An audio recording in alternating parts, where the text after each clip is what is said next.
Assalamualaikum warahmatullahi wabarakatuh. Salah satu alasan Sukma Lanang Sajati memerangi Ampasar adalah mereka tidak segan-segan untuk memalsukan kitab, menduplikasi bahkan mengganti isinya. Nah, oleh karena itu salah satu perang kita melawan Ampasar adalah karena memang kelakuan mereka sudah sangat kurang ajar terhadap kitab-kitab dan ilmu hikmah.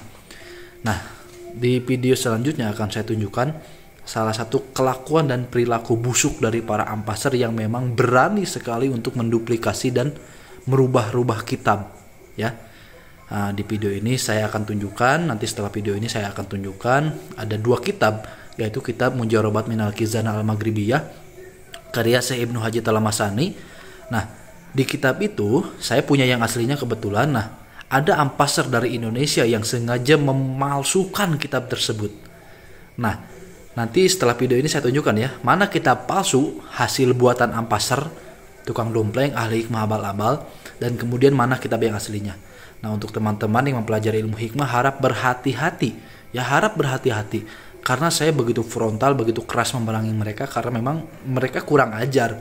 Ente yang masih tawadu kepada mereka, ya mungkin ente belum tahu kelakuan mereka bagaimana. Mereka benar-benar sinting, benar-benar sinting. Kelakuannya benar-benar tidak logis.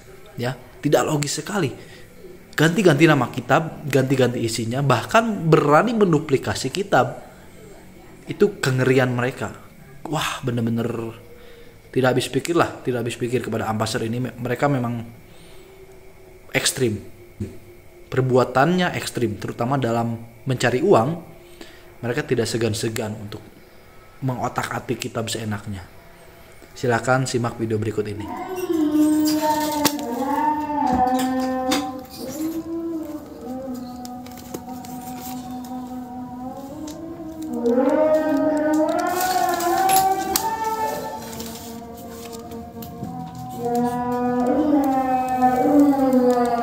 Nih, soalnya saya punya yang aslinya. Tebalnya segini kalau yang asli. Ini cetakan Darul Minhaj. Ini yang asli segini. Hardcover juga.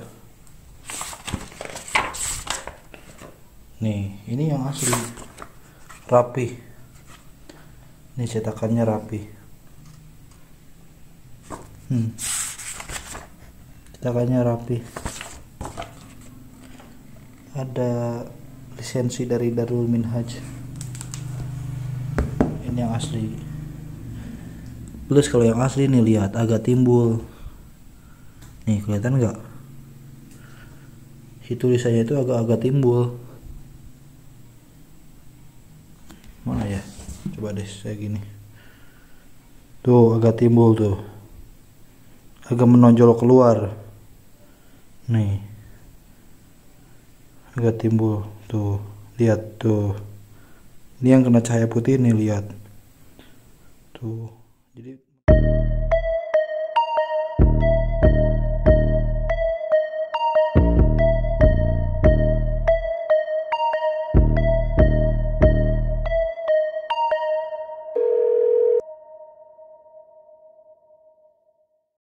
Assalamualaikum warahmatullahi wabarakatuh. Kembali berjumpa dengan saya di channel Sukma Lanang Sajati.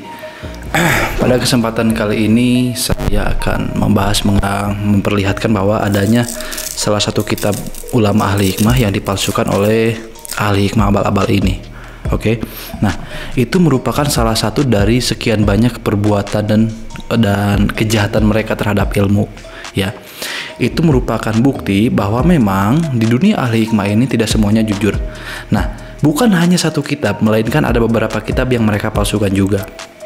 Oleh karena itu, di awal video saya sertakan satu video saja tentang kitab yang mereka rubah dan tentang kitab yang mereka rubah dan kitab yang mereka otak-atik, ya. Nah, lalu kemudian selain daripada kitab tadi, tepatnya kitab Mujarobat Minal Khizanah Al-Maghribiyah karya Syekh Ibnu Haji Talamasani, ada juga beberapa kitab yang lainnya yang dipalsukan oleh mereka. Nah, beberapa kitab tersebut sudah ada dan akan saya tunjukkan, oke? Cuman sebelum saya menunjukkan kitab ini, saya akan berkata dulu bahwa di dalam dunia ilmu, apapun itu ilmunya akan selalu ada oknum. ya, akan selalu ada oknum, baik itu ilmu pengetahuan, ilmu hikmah, ilmu agama, ilmu fikih, tasawuf dan lain sebagainya. Ya, di dalam ilmu tasawuf adanya golongan-golongan batin atau golongan-golongan kebatinan yang menyebut bahwa mereka sudah mencapai tingkat makrifat dan mereka tidak perlu lagi syariat. Itu di dalam ilmu tasawuf. Di dalam ilmu fikih dan ilmu agama ada golongan-golongan seperti Wahabi, Syiah, Ahmadiyah dan lain sebagainya. Jadi jangankan di dalam dunia ilmu hikmah, di dalam dunia agama, ilmu agama sekalipun, yang mempelajari agama sekalipun, itu banyak oknumnya. Jadi untuk teman-teman yang memang baru melihat dan menonton video ini, harus saya katakan dulu bahwa oknum di dunia keilmuan, apapun itu ilmunya, pasti ada. Oke? Nah, kemudian bagaimana cara kita sebagai pecinta ilmu hikmah agar hati-hati terhadap mereka, oknum ilmu hikmah abal-abal ini, ya? Yang pertama, kita harus selalu senantiasa mengutamakan istikharah sebelum mempelajari suatu ilmu, apapun itu ilmunya. Karena apa? Karena kita tidak tahu orang ini baik atau tidak. Kita tidak tahu orang ini jujur atau tidak. Cuman, selain daripada istikharah, kita perlu meneliti dulu calon guru yang akan kita pelajari. Kita akan belajar kepada si A. Kita harus tahu dulu si A ini siapa dan bagaimana. Karena istikharah hanya boleh dilakukan saat kita sudah memastikan orang tersebut baik. Contoh, antara 3 pilihan wanita, saya memilih satu wanita atau saya memilih wanita nomor 1 yang lebih baik. Karena apa? Karena secara syariat saya melihat si wanita nomor 1 ini lebih baik daripada wanita nomor 2 dan nomor 3. Nah, setelah menjatuhkan pilihan kepada wanita yang paling baik, yang secara dohirnya baik, secara lahiriahnya baik, maka masuk ke fase istikharah. Jadi istikharah itu enggak ujuk-ujuk langsung istikharah di dalam pilihan, enggak. Jikalau memang kita bisa memilih itu secara syariat, kita bisa memilih itu secara dohiriah, maka kita harus memilih dulu yang terbaik secara dohirnya. Karena apa? Karena dunia dohir atau dunia lahir lebih diutamakan daripada dunia batin. Dunia batin harus ditelisik dan harus dicari tahu setelah dunia lahirnya pasti. Itu kaidahnya. Jadi bagi teman-teman yang memilih jodoh, memilih guru dan lain sebagainya, kita perhatikan dulu lahirnya. Kalau secara lahirnya dia sudah lolos, baru masuk ke dalam fase batin atau masuk ke dalam fase istikharah, ya. Nah, kenapa? Karena banyak orang-orang pengamal ilmu hikmah yang terlihat baik, padahal kasus mereka banyak. Contoh seperti orang ini, misalkan inisialnya SW. Kemudian orang ini inisialnya SL. Kemudian orang ini FRM, ya.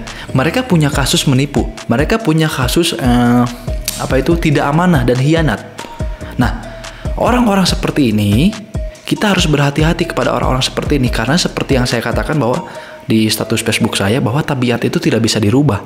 Sifat bisa dirubah, tapi tabiat tidak bisa dirubah. Kenapa? Karena tabiat ini adalah perilaku yang sudah menjadi basic dari orang itu. Tabiat ini dibentuk dan disusun sejak dia kecil. Namanya nurturing. Nurturing itu apa sih? Pembentukan karakter dan tabiat. Nah, sehingga kalau memang orang sudah di atas usia 20 tahun dan dia masih senang menipu, maka kemungkinan dia berubah sangat kecil. Hanya mukjizat, hanya karomah yang dapat merubah dia. Saya sangat meyakini itu. Kenapa? Karena saya menemukan banyak orang yang tabiatnya seperti itu dan tidak rubah-rubah. Contoh, kasus terakhir ada yang namanya Andriana Arifin. Dia ini sudah menipu dan berdusta berkali-kali. Dia sudah berkhianat berkali-kali, bahkan lebih dari 5 kali. Saya menghitung itu. Dia berkhianat dalam banyak urusan, bukan hanya keilmuan, termasuk di dalam bisnis dan pertemanan. Dia ini culas di dalam bisnis dan pertemanan, dia ini culas. Dan saya masih memberikan kesabaran, saya masih memberikan toleransi kepada dia dengan harapan dia bisa berubah. Namun nyatanya dia tidak bisa berubah. Nah, dari situ saya mulai mempelajari bahwasanya ternyata orang-orang yang memang memiliki tabiat penipu, kalau memang dia di atas usia balik, di atas usia 20 tahun atau sudah masuk fase dewasa dia masih menipu, ya ini gak bakal bisa berubah. Karena ini sudah berkaitan dengan tabiat, ya. Nah, oleh karena itu, hati-hatilah dalam memilih guru. Apalagi memilih guru yang memang sudah punya rekam jejak yang buruk. Orang bisa bertobat, betul bisa bertobat. Bandar narkoba bisa bertobat. Penjual miras bisa bertobat dengan catatan tidak ada lagi pembeli miras yang datang kepada dia. Bandar narkoba bisa bertobat dengan catatan tidak ada lagi yang membeli narkoba yang dia jual. Jadi, perubahan seseorang bukan hanya di dalam diri internalnya, tapi harus didukung faktor eksternal. Kalau Anda ingin dia berubah, jauhi dia. Karena orang ini memiliki tabiat penipu, tapi di saat tidak ada target untuk ditipu, ya dia mau nggak mau berhenti menipu. Berhenti menipu karena apa? Karena memang tidak ada target lagi yang bisa dia tipu. Begitu ya. Nah, oleh karena itu kita harus berhati-hati dalam berguru. Kenapa? Karena orang-orang seperti ini kian banyak. Ilmu hikmah sudah berhasil saya angkat, sudah berhasil saya viralkan, sudah berhasil saya boomingkan. Dan ada orang-orang yang haus dunia, yang menjadi hamba dunia, mereka tidak kuat. Mereka baru pegang uang puluhan dan ratusan juta sudah tidak kuat. Padahal jika saja mereka bisa amanah, jika saja mereka bisa sabar, mungkin dalam kurun waktu 5 atau 7 tahun mereka bisa mendapatkan uang puluhan miliar seperti yang saya alami. Ya. Karena apa? Karena memang mereka berhasil amanah dan menjaga hati mereka agar tidak terbawa arus dunia. Ya, itu termasuk ke dalam ujian, dan kalau dia lolos dia akan sukses. Nah, orang-orang si FRM, SWSL itu dia nggak lolos ujian, akhirnya dia hanyut di dalam godaan dunia. Oleh karena itu hati-hatilah terhadap orang-orang seperti itu, karena Anda sedang belajar ilmu hikmah. Anda bukan sedang belajar hal-hal yang sifatnya duniawi, Anda sedang belajar hal-hal yang sifatnya batin. Oleh karena itu hati-hatilah, bukan hanya dalam memilih guru pelajaran yang harus hati-hati. Jika memang memilih guru pelajaran di sekolah kita hati-hati, memilih madrasah kita hati-hati, memilih universitas kita hati-hati, maka memilih guru spiritual pun kita harus hati-hati. Oke, itu pesan dari saya, dan kemudian saya akan menunjukkan banyaknya atau beberapa kitab yang mereka palsukan di dunia ilmu hikmah. Saya ada ambil 2 kitab yang menjadi contoh. Kita satu dulu ya. Ini adalah kitab karya Syekh Fakhruddin Thohir Jabar Kholawi. Sekilas tidak ada yang berbeda, tapi jika Anda punya kitab yang aslinya, Anda akan tahu di mana perbedaan itu. Sekilas tidak ada perbedaan, sama-sama tebal. Ya. Nih. Perbedaannya di mana? Kitab yang asli kitab yang palsu warnanya putih kertasnya, sedangkan kitab yang asli warnanya agak kekuning-kuningan. Itu merupakan ciri khas kitab keluaran Libanon. Kemudian kita lihat bagian belakang. Kitab yang asli itu jelas ya. Ada penerbit, tahun terbitan dan lain sebagainya. Lihat di bawah ini. Ada detailnya. Sedangkan kitab yang palsu tidak ada ya. Kitab yang palsu ini tidak ada. Kemudian kita buka bagian dalam. Enggak, masih ada nih. Kitab yang asli, tulisannya jelas. Kitab yang palsu, kuning, tidak jelas. Bagian sampul kitab palsu tidak timbul.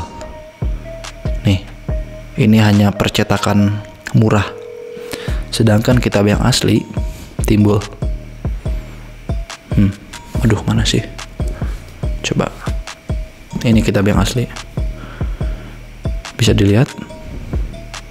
Nah, ada bagian timbul-timbulnya. Susah ya. Coba fokus. Nah, ada bagian timbul-timbulnya. Jadi di bagian ini timbul. Tulisan-tulisan dan huruf-hurufnya timbul. Kemudian kita buka bagian dalam. Bagian dalam kitab jelas. Penerbit semuanya ada. Kertasnya kekuning-kuningan. Nih. Catatan penerbit jelas, kertasnya kekuning-kuningan, dan tulisannya jelas. Ini kitab yang asli, tulisannya jelas. Kita lihat kitab yang palsu.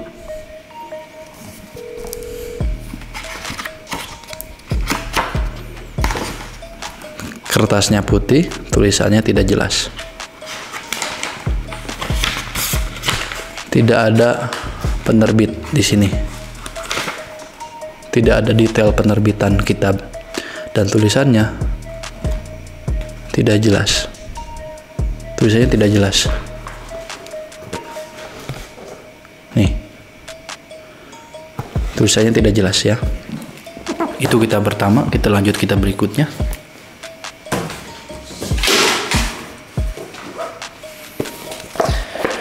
kitab yang paling legendaris di dunia ilmu hikmah, Al-Ajnas Syekh Asy bin Barkhoya. Sama seperti kitab sebelumnya, antara kitab yang asli, nih, ini kitab yang asli ya, timbul, lihat hurufnya, nih, timbul ya huruf-hurufnya. Kitab yang palsu tidak timbul, cetakannya juga agak ngeblur. Di bagian belakang kitab yang asli ada jelas detailnya, gambarnya jelas, sedangkan ini tidak ada.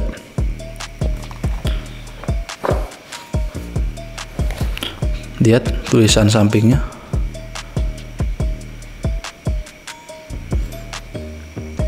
coba tulisan sampingnya beda ya. Yang atas kitab asli, yang bawah kitab palsu. Nih, beda tulisannya. Bagian dalam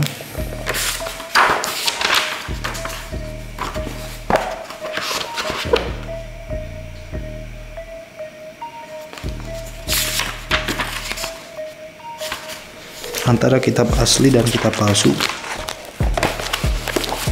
sama seperti kitab tadi Qahirul Arwah. Ini kitab asli, ada terbitan jelas.